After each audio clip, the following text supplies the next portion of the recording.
অনেকেরই অনেক প্রশ্ন থাকে যে একটা ওয়েবসাইট তৈরি করতে কি লাগে এবং কত টাকা লাগতে পারে।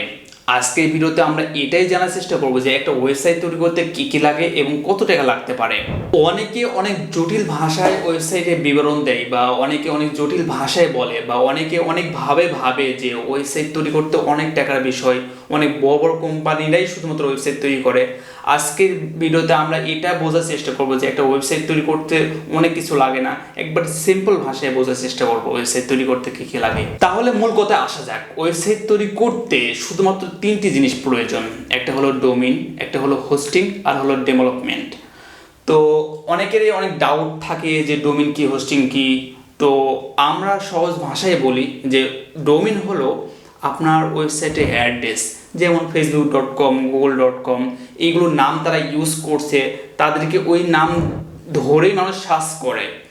তো আপনার কোম্পানি যে নামে থাকবে সেটা হলো আপনার ডোমেইন নেম বা নাম, বা যেটা হলো আপনার যে জায়গাটা আছে না, সেটা একটা ঠিকানা, সেই নামকেই আমরা ডোমেইন বলি সহজ ভাষায়। আর অনেকে অনেক ডাউট থাকে হোস্টিংটা কি। হোস্টিংও খুব সিম্পল বিষয়। হোস্টিংটা হলো যে আপনার একটা জায়গা, আপনার যেমন আমরা মেমোরি ইউজ করি, আপনার ফোনের ক্ষেত্রে একটা স্টোরেজ ইউজ করি। তো আপনার যে আপনার প্রোডাক্ট হোক বা সার্ভিস হোক বা আপনার পার্সোনাল ব্র্যান্ডিংয়ের যে জিনিসগুলো বা আপনার যে ডাটাগুলো আছে, সেইগুলো একটা স্টোরেজে তো রাখা হয় বা যে একটা সার্ভারে রাখা হয়, সেই সার্ভারকেই বা সেই স্টোরেজকেই আমরা হোস্টিং বলে থাকি। আর আরেকটা যেটা জটিল প্রশ্ন যে ডেভেলপমেন্ট বা ডিজাইন, আপনার যেভাবে আপনি সাজিয়ে গুছিয়ে রাখবেন আপনার ওয়েবসাইটটাকে, আপনার প্রোডাক্ট বা আপনার পার্সোনাল ব্র্যান্ডিংকে যেভাবে সাজিয়ে রাখবেন, সেই সুন্দর করে সাজিয়ে বা আপনি যে স্ট্রাকচারে সাজাতে চাচ্ছেন, সেটাই হলো ডেভেলপমেন্ট।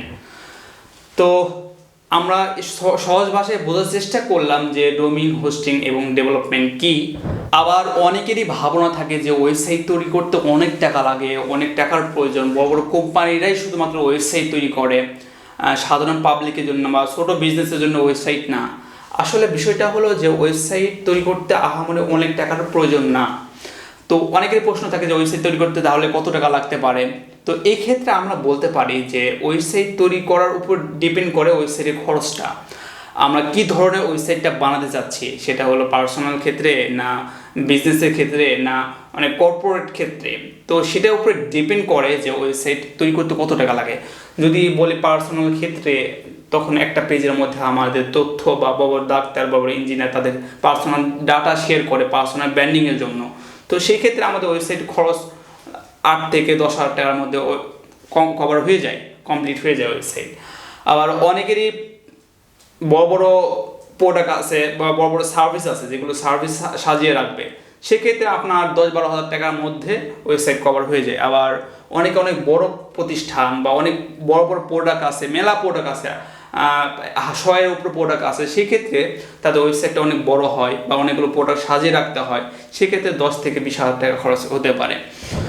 অনেকেরই অনেক প্রশ্ন থাকে যে ওয়েবসাইট নিজে নিজে ডেভেলপমেন্ট করা যায় কি না। সেক্ষেত্রে আমি বলি যে ওয়েবসাইট নিজে নিজে ডেভেলপমেন্ট করা যায়। এখন বড় বড় সফটওয়্যার আছে, ওয়ার্ডপ্রেসের মধ্যে বড় বড় ড্র্যাগ অ্যান্ড ড্রপ করে সফটওয়্যার তৈরি করা যায়, বা শপিফাইয়ের মতো সফটওয়্যার আছে যেখানে খুব সহজে একটা টেমপ্লেট ইউজ করে ওয়েবসাইট বানানো যায়, মানে 1 ঘন্টার মধ্যে ওয়েবসাইট বানানো যায়। এইরকম রিলেটেড আমাদের চ্যানেলে ভিডিও আসবে, অবশ্যই আমাদের চ্যানেল সাবস্ক্রাইব করে রাখবেন, তাহলে এই ভিডিওগুলো পাবেন। তো আজকে ভিডিওতে এ পর্যন্তই। আবার নতুন কোনো একটা ভিডিওতে দেখা হচ্ছে। ততক্ষণ ভালো থাকবেন, সুস্থ থাকবেন। আসসালামু আলাইকুম।